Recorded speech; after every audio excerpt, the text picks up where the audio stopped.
and welcome to the Pursuit of Healthiness Podcast. I'm your host, Winanda van Delft. I'm a health and mindset coach, spaghetti and ice cream lover, travel junk, and a cat mom. I love conversations that are on a more raw and deeper level. And today's guest is Mindfulness Coach Adetoro. She loves working with women from all different kinds of backgrounds, especially internationally, since that's how she identifies herself. Her work focuses on guiding, supporting, and healing women through the parts of themselves and the journey they would like to create transformation in. In this episode, Adetoro is sharing her story of how she overcame the most challenging time of her life and the importance of self-care. So hello and welcome to my podcast. I'm so excited to have you on my show today.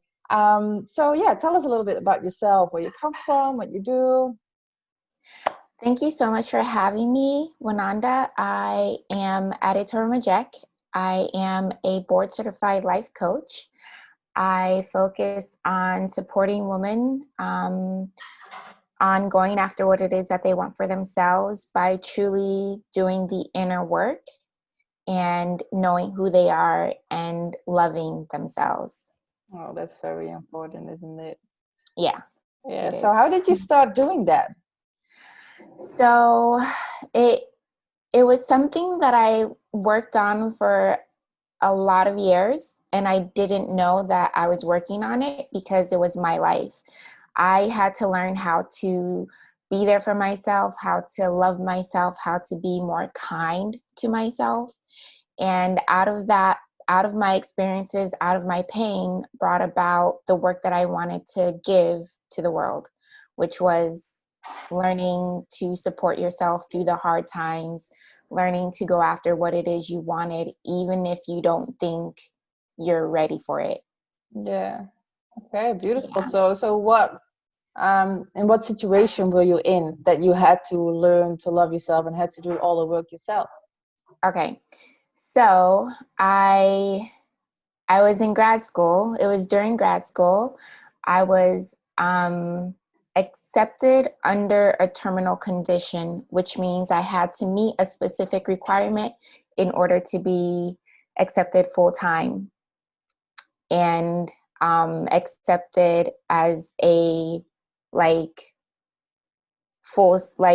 a real student or whatever you call it. But either way, so I was going through my first semester. I finished the first semester, and then I started having blurred vision problems in my right eye, and lines were bending and things were blurry, and I didn't understand what was going on.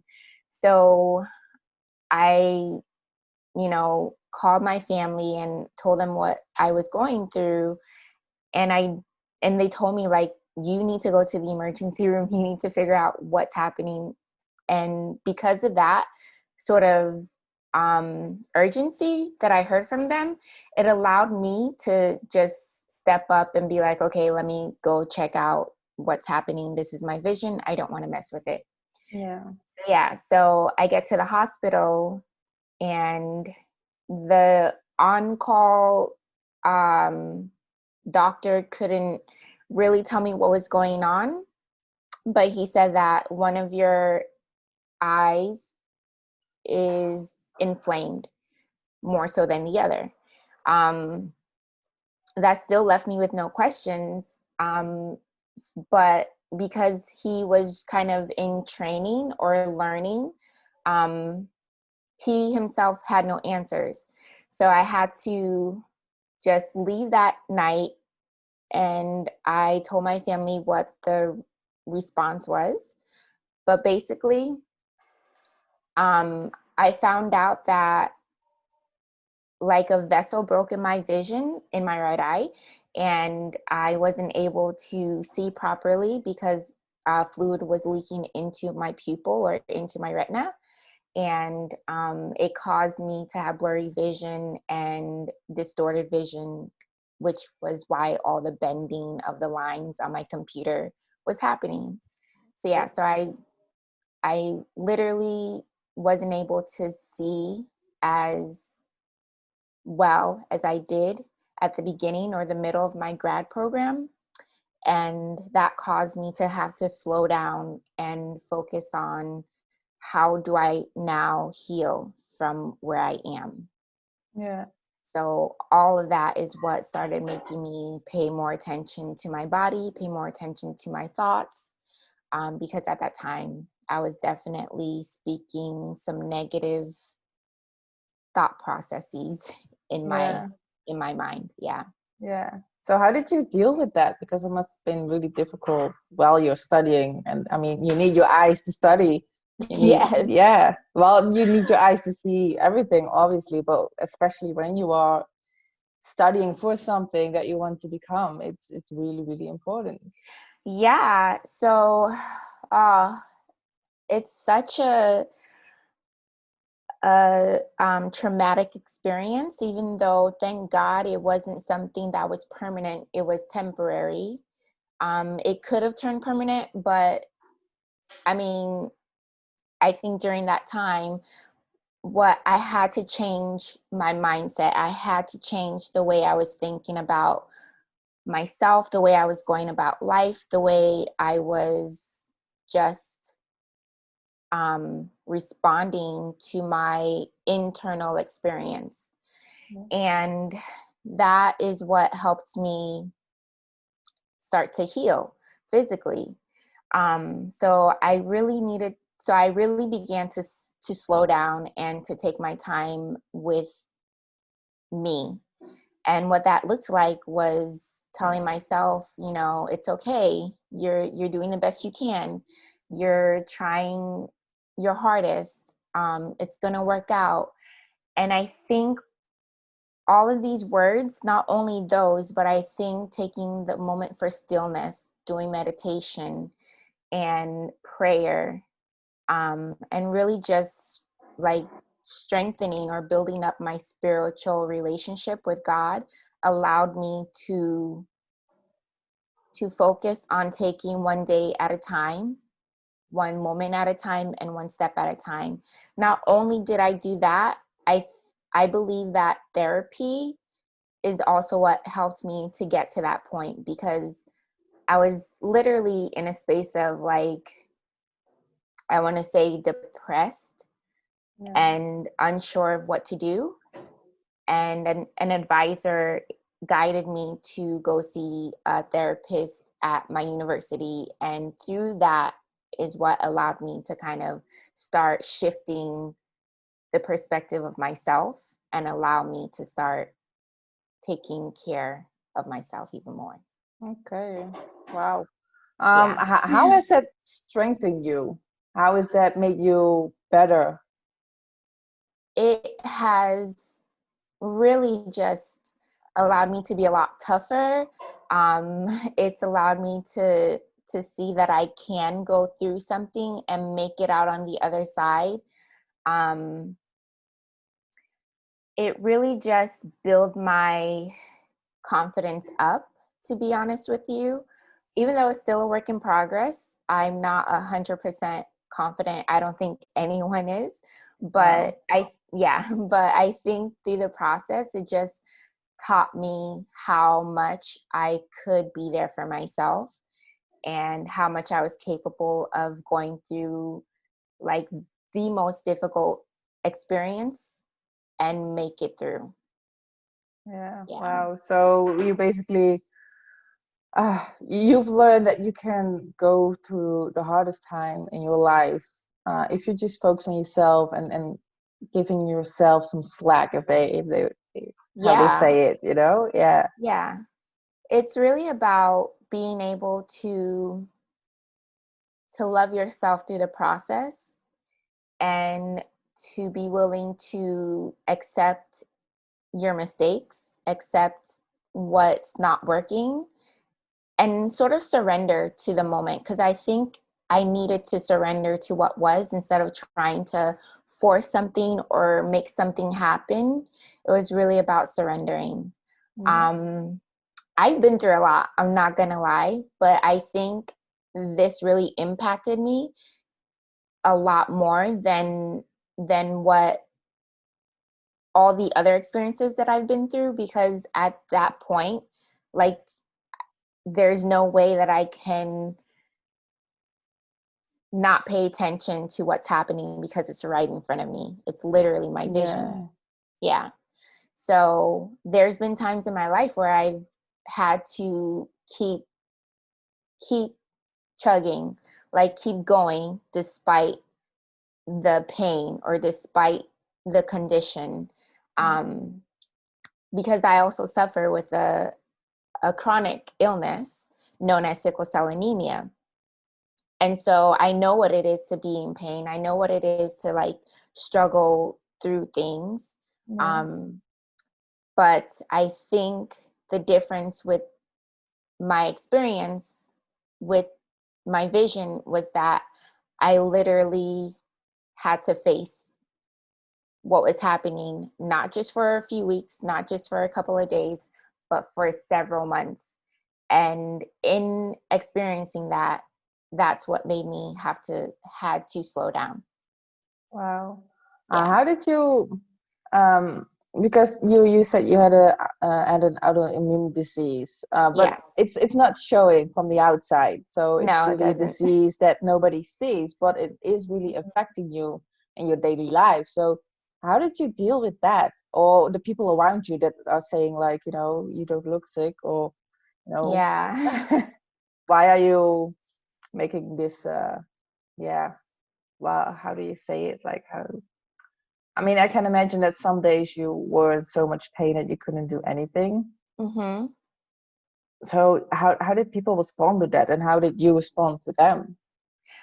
I literally had to start making it known, because there's no way you can tell that I don't feel well if I don't say something. So I think the closest people to me know the difference of when she's like healthy and, at her best, and when she's going through something and when she's sick and things like that. So for the people who don't who don't live with me on a day to day, or who haven't experienced my life as maybe a sibling or a parent in my life, I do my best to, kind of clue them in. Just let them know what's going on, let them know what you struggle with and how they can be of help or be a Yeah. support. Um, but for me, I try my best to just kind of insert it in a conversation and talk about it so that it's not not known when Yeah. you're So dealing, yeah. Yeah. yeah. So really standing up for yourself. Really. Yeah, It's advocating. yeah. Yeah. Yeah, Okay. it's Wow. definitely about advocating for yourself. So yeah, you have to be strong to do that, I think. You do. Yeah. Vulnerable. You have to be vulnerable to do that. Yeah. It's a very vulnerable place to be.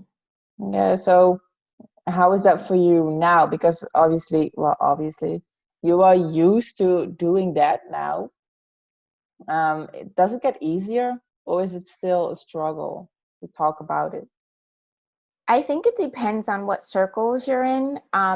But for me, it gets easier because I really am someone who is like passionate about healthy lifestyles and passionate about making sure that I'm doing self-care.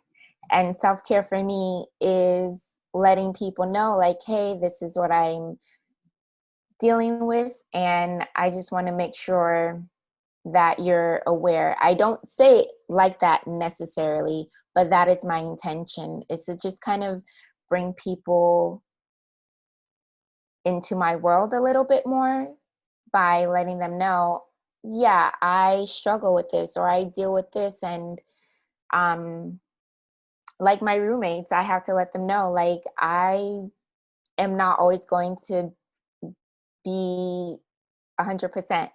And this is why. Or Yeah. I'm not always going to be, like, um, active and vocal, and this is why. Yeah. um, but I think it's just about putting yourself first at at the end of the day. Yeah. Putting yourself first, letting people know your needs, and standing up for, what you need in order to be at your optimal self. Yeah. So I know you graduated. So you Yes, got I into did. school, you I graduated. did. Congratulations. Thank And you. you did it all while having the autoimmune disease and your eyes. Um, Mm, your eyes are better now. Do you struggle with it they sometimes or? Yeah, my eyes are better now. There is some residual effects from what I went through. So it's just learning to know when to stop, because I can go all day. Because I work online and I use a computer, and I'm also studying for exams, and I'm still um, learning and training for my work. Yeah. Um, so my eyes will get tired or they will feel strained, but I just I just am really in tune with my body, and I know when it speaks to me, and I know when I need to kind of take a rest. So these I want to say these are the things that I do, and that's kind of where I'm at with it, is just knowing, like, okay, your your eyes starting to feel strained, or Yeah.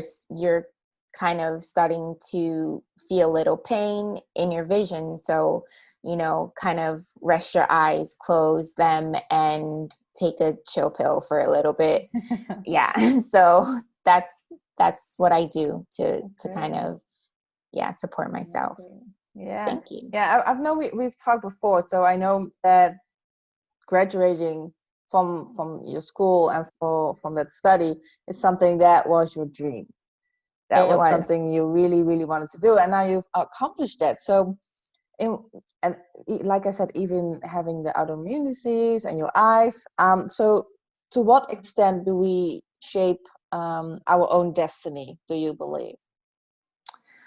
To How what much ex- do we have control over? okay. I would say we have, I want to say 80-20. I love the 80-20 rule. So I think we have a 80% control, and then the 20% is is left to fate. Hmm. But um, you really have to decide whether something is for you or not. I love the quote by, it's from Henry Ford, but Will Smith has also quoted him by saying or stating, like, the man who believes he can, and the man who believes he can't, Yeah. in a synopsis. So I had to convince myself that this was for me and that I could achieve it. And once I decided, literally things started falling into place for me. I was able to get audio books, which allowed me to listen to my text on audio. and and I, told professors what was going on, and they understood, and my cohort was there for support, and I was given time to hand in, papers. Um, and I was given time to do exams. Yeah. So these when you believe that something is for you, and you trust the path, and you go through the process and the journey, you will find yourself on the other side of that. And I believe, like, that is the control you have. As long as you are willing to do the work, you can create what it is that you want for yourself. Yeah. Yeah. Yeah, I totally agree with that. I believe that as well.